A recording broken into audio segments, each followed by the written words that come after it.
Genesis 46. We'll pick up the reading from verse 28.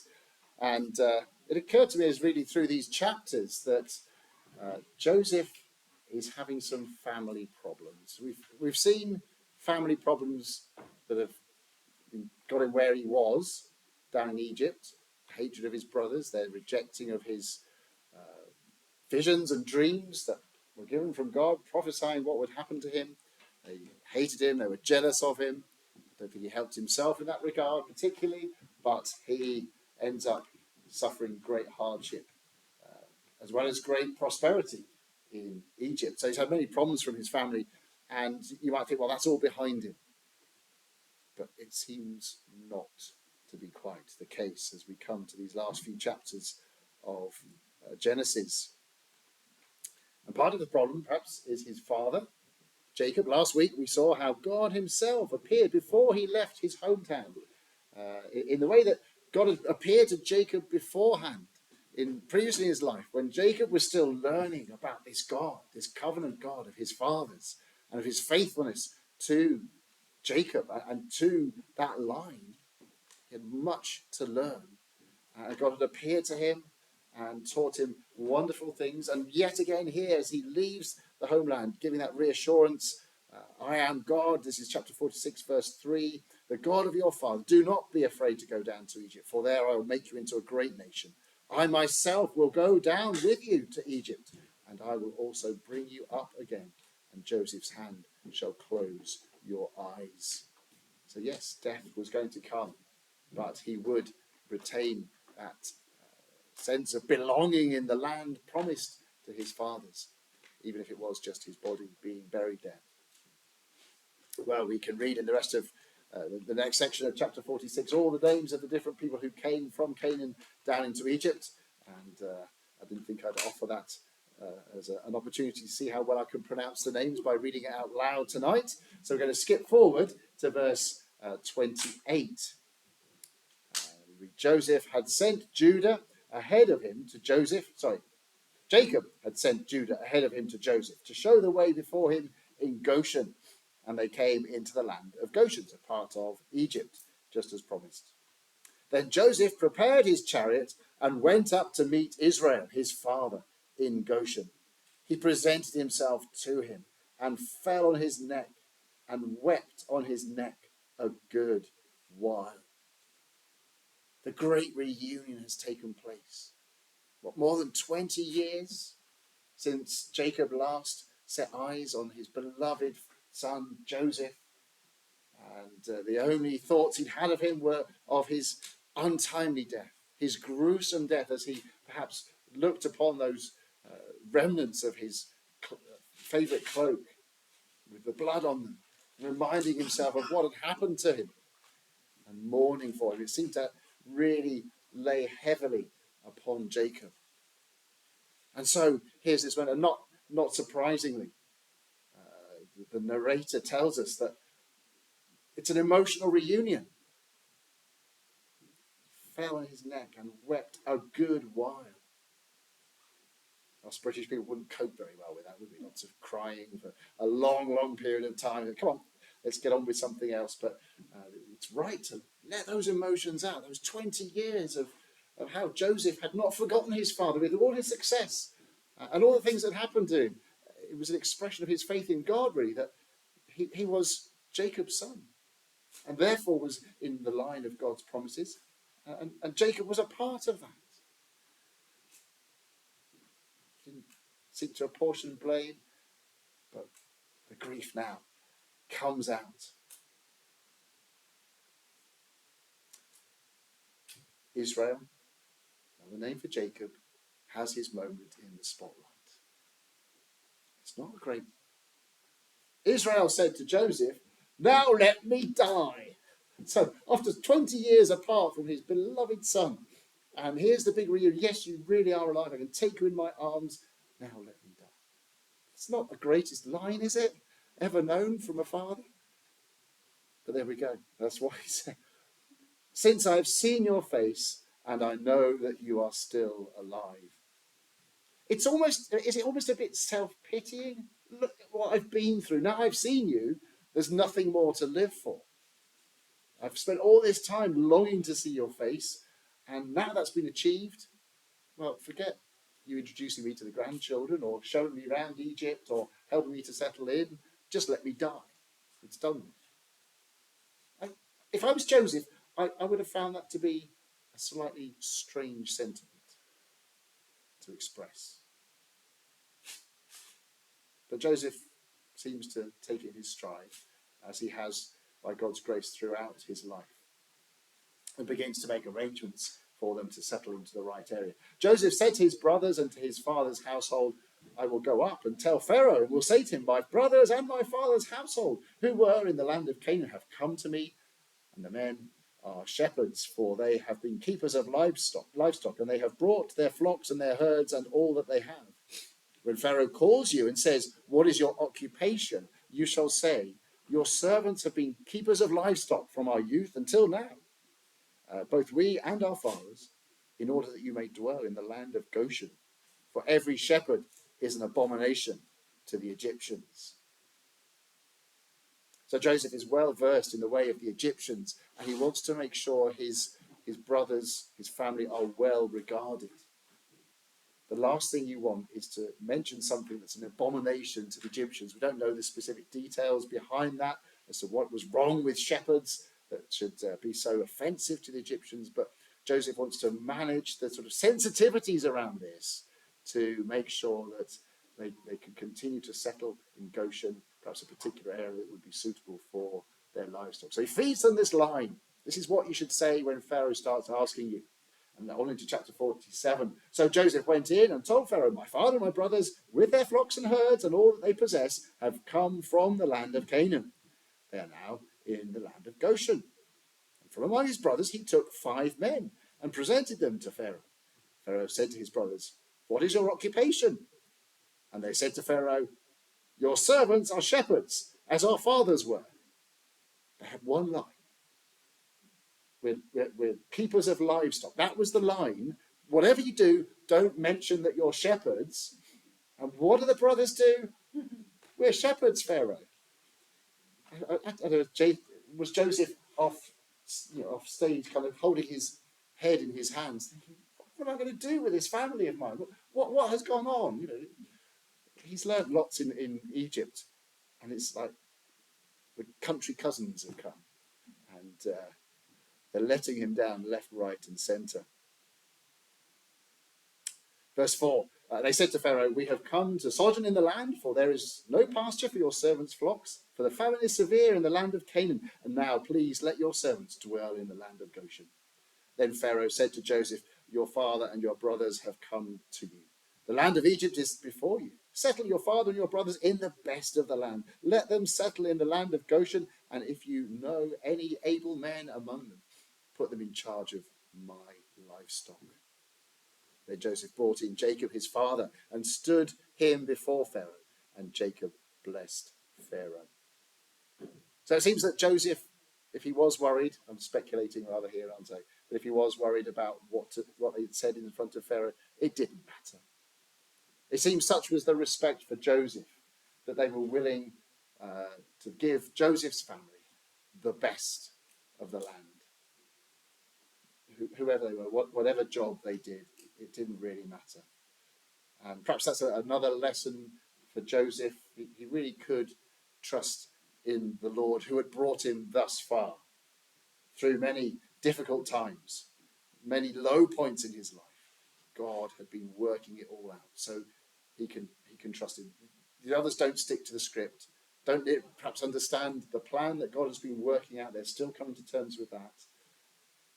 And he needs to show a good example that God has got this. He's not going to abandon us just because we say the wrong words. We make some sort of slip up of etiquette in front of Pharaoh. And sure enough, Jacob comes in, and what a lovely picture that here is one so blessed by God, Jacob, who now in turn wants to bless Pharaoh. Bring that blessing to his line. 47 verse 8, and Pharaoh said to Jacob, how many are the days of the years of your life?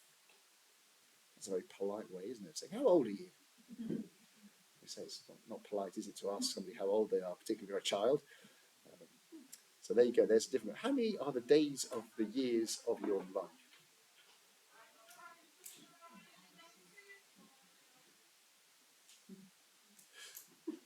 And Jacob, perhaps he just looked so old. Grief had taken its toll on him. He couldn't help but be curious about how old this old man was.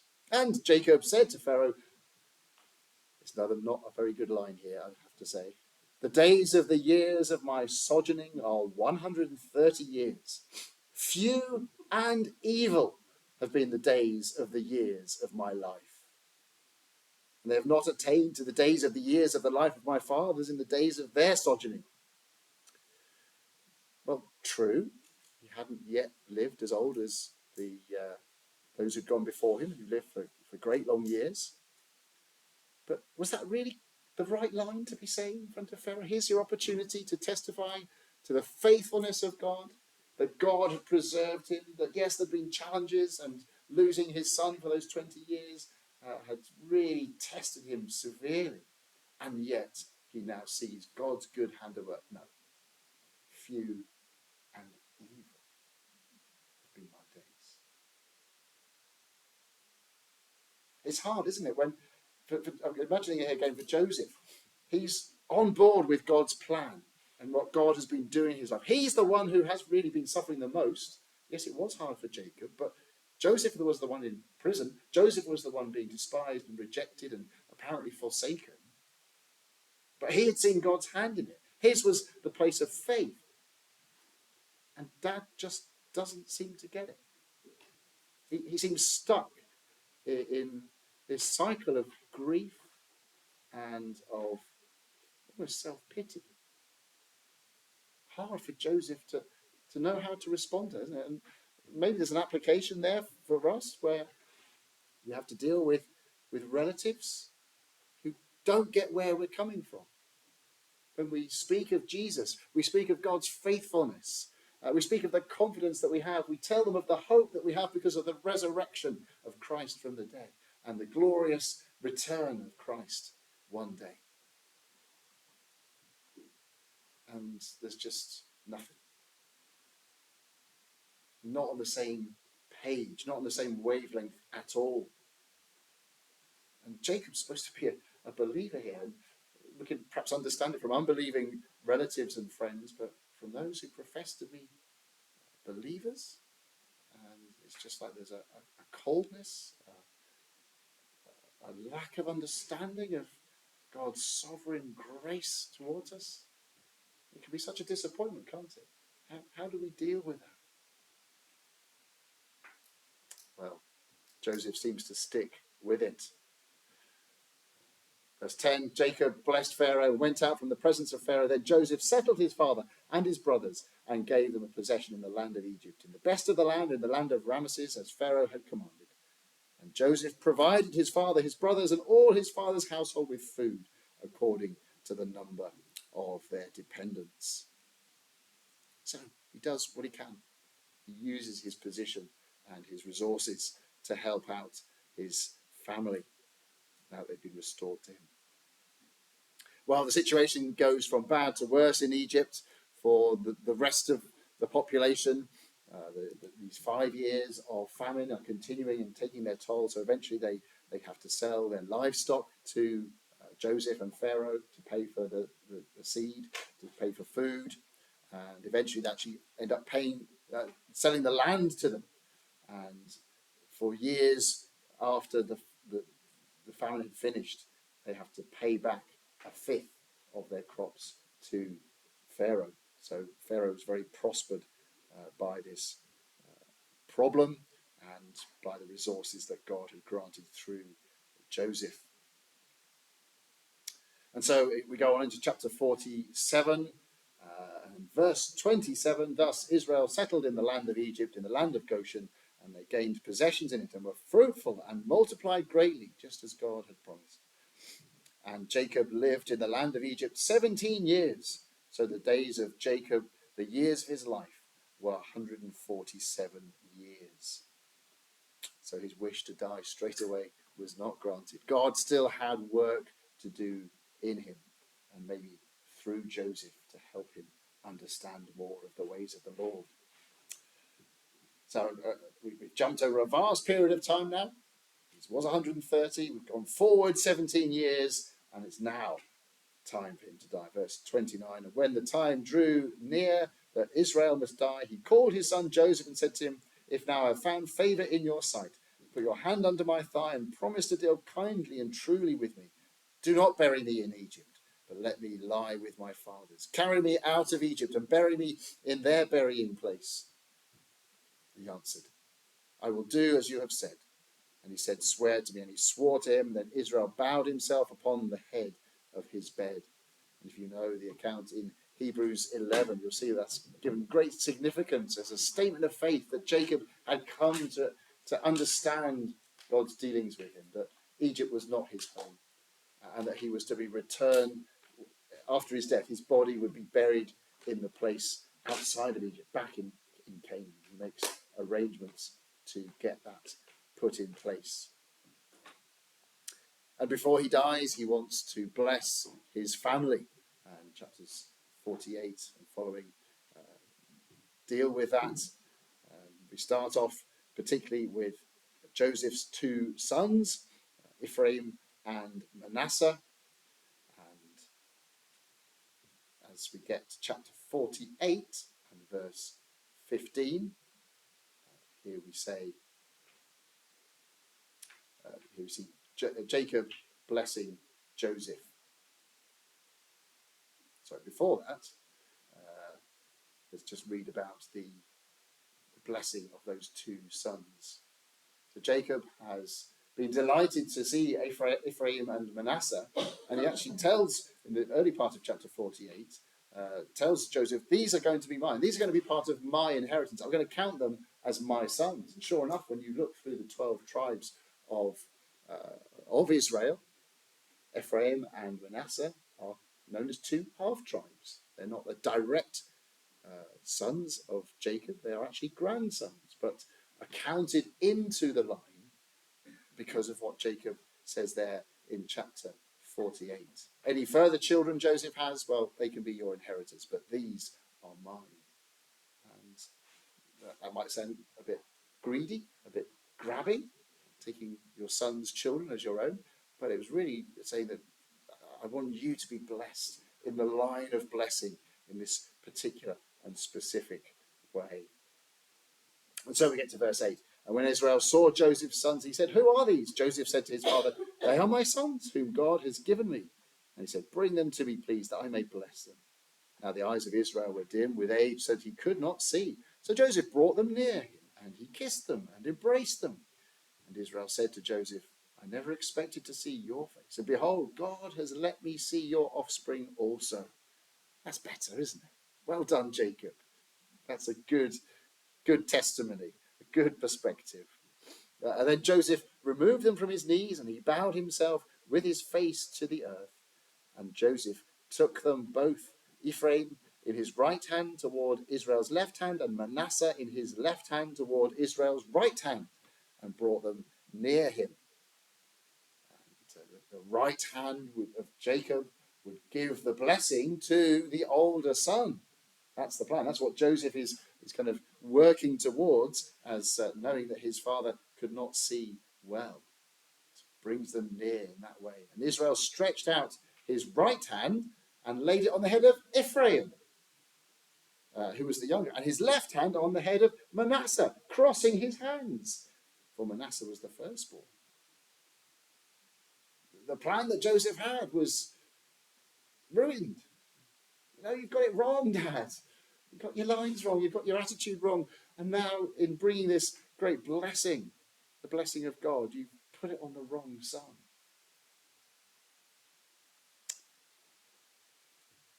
He blessed Joseph and said, the God before whom my fathers Abraham and Isaac walked, the God who has been my shepherd all my life, long to this day, the angel who has redeemed me from all evil, bless the boys. And in them let my name be carried on, and the name of my fathers Abraham and Isaac, and let them grow into a multitude in the midst of the earth. When Joseph saw that his father laid his right hand on the head of Ephraim, the younger one, it displeased him, and he took his father's hand to move it from Ephraim's head to Manasseh's head. And Joseph said to his father, "Not this way, my father. Since this one is the firstborn, put your right hand on his head." But his father refused and said, "I know, my son, I know. He also shall become a people, and he also shall be great.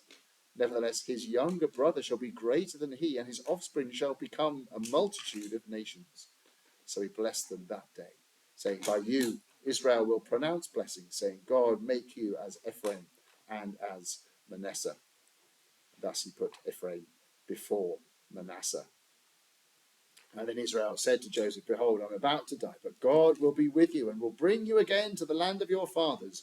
Moreover, I have given to you, rather than to your brothers, one mountain slope that I took from the hand of the Amorites, with my sword and with my bow." So this blessing that he brings upon Joseph and his sons is a very godly blessing, isn't it? It's filled with covenant language, recognizing that those who had gone before had been blessed by God, and they were following in that same line. God, who's been a shepherd all my life long to this day. That was not what he was saying earlier, was it? And the grief and the bitterness seem to have taken hold, but now he sees things differently.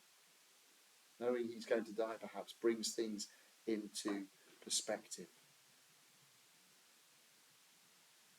Maybe it was Joseph's good example, Joseph's teaching, Joseph's telling of God's faithfulness, testifying to that have helped to shape this right perspective. So when we've got relatives who are frustrating us because they just seem to get it wrong and a bit bitter and not understanding of God's goodness, let's be patient. Let's see that God is able to use our testimony even to teach them a better way, to bring them back into line with what they really know, but maybe have forgotten as their hearts have become hardened through grief and struggle. There seems to be, in a sense, a great desire as Jacob then goes on to bless his sons. He's got some harsh things to say about some of his sons, some things that perhaps are surprising to say. We saw about Judah, this unexpected one from whom would come this ruler, this invincible one, and it's pointing forward to the Lord Jesus Christ. Jacob seems to want blessing to go to his favourite, Joseph, but in a sense God has different plans, doesn't he? That although Manasseh and Ephraim continued, they didn't arise to the greatness of the tribe of Judah and the centrality of David and the line that goes on as we read in the rest of the Old Testament. Well, we won't read all the different blessings that are brought upon the family throughout chapter 49. We get right to the end of 49, verse 29. Then Jacob commanded them and said to them, "I am to be gathered to my people. Bury me with my fathers in the cave that is in the field of Ephron the Hittite, in the cave that is in the field of Machpelah, to the east of Mamre, in the land of Canaan, which Abraham bought with the field from Ephron the Hittite to possess as a burying place. There they buried Abraham and Sarah his wife. There they buried Isaac and Rebekah his wife, and there I buried Leah. The field and the cave that is in it were bought from the Hittites." When Jacob finished commanding his sons, he drew up his feet into the bed and breathed his last and was gathered to his people. And Joseph fell on his father's face and wept over him and kissed him. And Joseph commanded his servants, the physicians, to embalm his father. So the physicians embalmed Israel. 40 days were required for it, for there's how many are required for embalming. And the Egyptians wept for him 70 days. And when the days of weeping for him were past, Joseph spoke to the household of Pharaoh and gets permission then to take the body back to Canaan and to settle things as according to Jacob's word. And then when he comes back, the brothers think, now it's time for vengeance. Now it's payback time. Now that Dad is no longer there to insist on our welfare, we are in for it. Let's just read the account as we close Verse 15 of chapter 50, when Joseph's brothers saw that their father was dead, they said, "It may be that Joseph will hate us and pay us back for all the evil that we did to him."